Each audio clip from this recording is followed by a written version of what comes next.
मुरली ध्वनि करते करते बरम बाजाচ্ছেন। তিনি বৃন্দাবনে যেমন ভাবে মুরলি ধ্বনি করতেন, কিন্তু নবদ্বীপে এসে গৌরাঙ্গ মহাপ্রভু বদন বাজাচ্ছেন। কি বদন বাজাচ্ছেন? বদনে তিনি বলছেন হরে কৃষ্ণ কৃষ্ণ কৃষ্ণ হরে হরে, হরে রাম রাম রাম হরে। তার একটাই কারণ আমাদেরকে জানতে হবে এটা কলিযুগ। এই কলিযুগে বাবা আর কোনো ধর্ম নেই,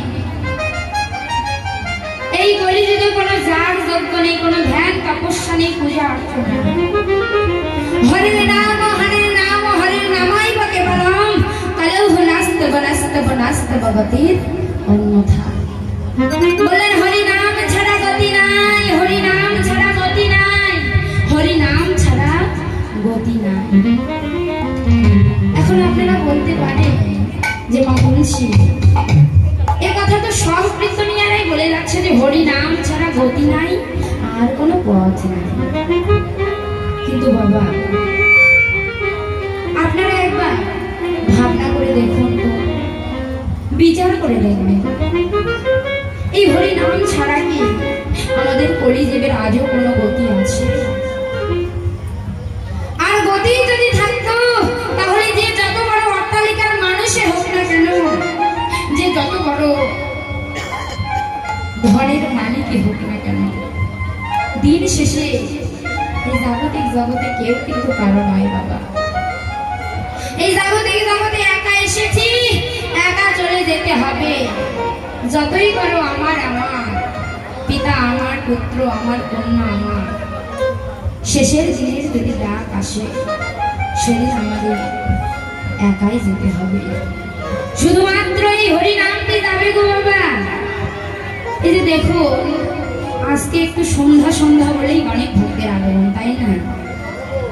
কিন্তু রাত্রি একটু গভীর হবে যখন অনেকের দেখবেন কোমরে ব্যথা আছে, বলে ও দিদি অনেকক্ষণ হলো বসে আছি, চলো না একটু উঠে যাই। কীর্তন শুনতে হয়তো ভালো লাগছে, কিন্তু একসঙ্গে এসেছি, যেতে হবে। আজকে বলছে ও দিদি চলো আমরা গৃহে ফিরে যাই। কিন্তু বাবা যেদিন আপন ঘরের ডাক আসবে সেদিন একটু দেখে দেখেন তো যায় কিনা, সেদিন একটু বলে দেখেন তো যে দিদি ওই যে একসঙ্গে গিয়েছিলাম কীর্তন শ্রবণ করতে,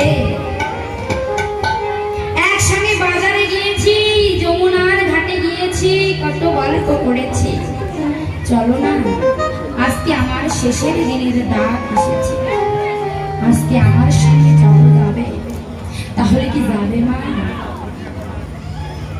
এত সোজা নয়। সেই দিন আপনার কথা শুনে 10 পা পিছিয়ে যাবে, বই এগিয়ে যাবে না। দেখুন বাবা, আমাদের কলিহত জীব, আমরা কিন্তু কাঁদিতে এই জন্ম পেয়েছি, কাঁদার জন্য কিন্তু এই জন্ম পেয়েছি। এই যে হাসি ঠাট্টা আমাদের জন্য নয়, আমরা কাঁদবার জন্য এই ত্রিভুবনে এসেছি। যদি বলেন কেন, দেখুন বাবা, আমরা যেদিন সবাই জন্মগ্রহণ করেছিলাম, সেদিন কি কেউ বলতে পারবে যে আমি হাসতে হাসতে এসেছি? কেউ বলতে পারবেন না। এবং যেদিন আমরা এই ভব মায়া পরিত্যাগ করি, পৃথিবীর মায়া পরিত্যাগ করে চলে যাব, সেদিন কি আমরা বলতে পারবো হেসে হেসে যাব? কেউ কি বলতে পারবেন যে হেসে হেসে যাব? তাহলে এসেছি কেঁদে, যাব কেঁদে। মাঝখানে এই পৃথিবীতে এসে একটু নাট্যমঞ্চে অভিনয় করে গেলাম, কারো পুত্র হয়ে, কারো কন্যা হয়ে, কারো সন্তান হয়ে, কারো স্বামী হয়ে এই পৃথিবীতে বাবা জন্মগ্রহণ করি। সব কিছু অনুভব করতে পারবে, ধরতে পারবে, কিন্তু কিছু নিয়ে যেতে পারবে না। বললেন কৃষ্ণ ভজিবার তারে সংসারে আয়, মিছে মায়ায় বদ্ধ হয়ে বৃক্ষ সম হয়ে। তাহলে কৃষ্ণ ভজন কোথায়? দেখতে দেখতে চুল পেকে যাচ্ছে, দাঁত পড়ে যাচ্ছে, চামড়া পাতলা হচ্ছে, কিন্তু কৃষ্ণ ভজন করতে পারলাম না। হ্যাঁ মায়েরা, ভগবান কি বলেছে যে আমাকে দামি রত্নের মালা গেঁথে দাও? ভগবান কি বলেছে যে আমাকে শ্বেত পাথরের মূর্তি করে দাও, শ্বেত পাথরের মন্দির করে দাও? বলেন। ভগবান বললেন কোন জীব যদি দিন শেষে একবার আমায় ডাকার মতো ডাকতে পারে। তিনি আরো বললেন, ওহে কলির অচৈতন্য জীব,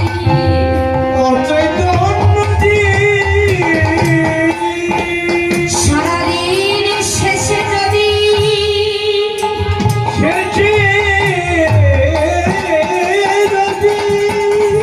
আমার চরণে পড়ে নিবেদন করিতে পারো,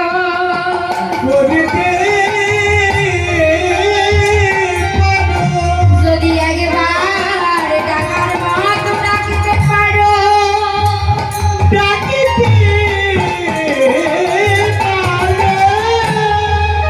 বললেন ওহে কলির কলিহত জীব, একবার যদি ডাকার মতো ডাকিতে পারো, তখন আমার মহাপ্রভু আর দূরে থাকতে পারে না গো। সে যে ভক্তের ডাকে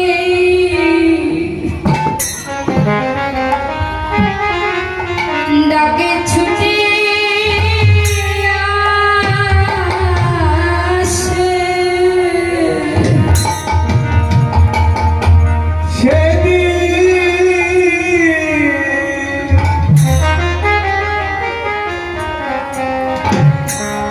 সেদিন ভগতে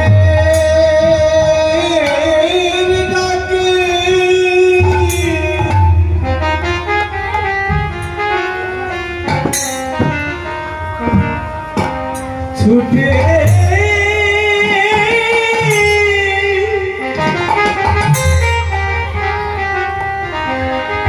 ছুটে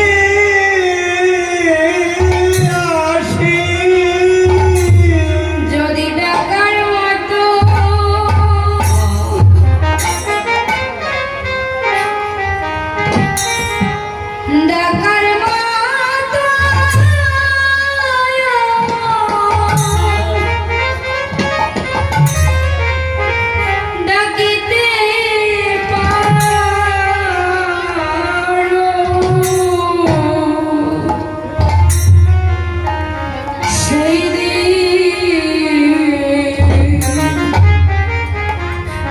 প্রভু আমার ভক্তের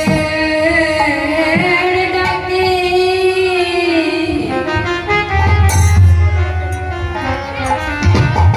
ডাকে ছুটে আসে। সেদিন ডাকে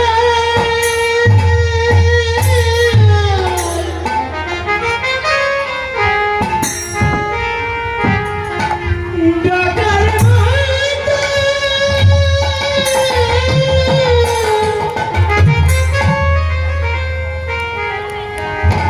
ডাকিতে পারি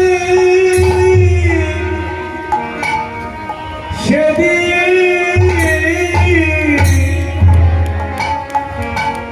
প্রভু ভগতে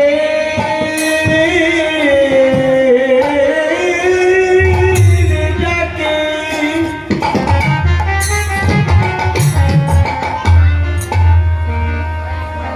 ডাকে ছুটি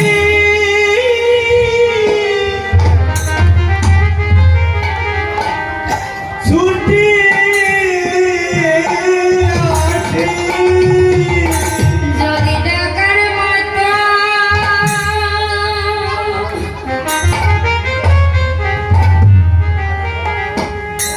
ডাকার মতো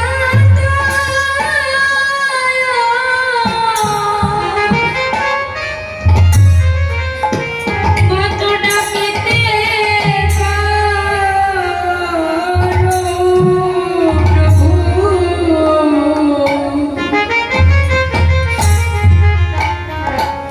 সেদিন ভক্তের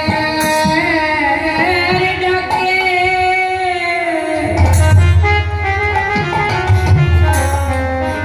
ডাকে ছুটে আসে। সেদিন ডাকে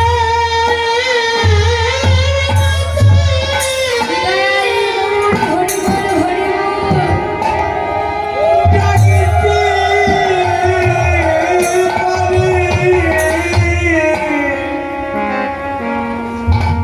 সেদিন ভগতের ডাকে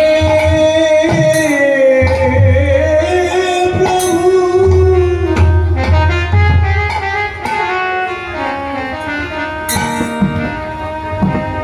প্রভু ছুটি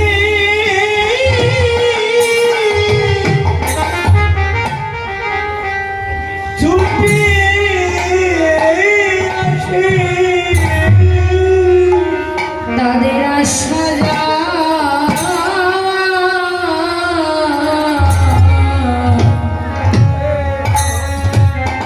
লাগে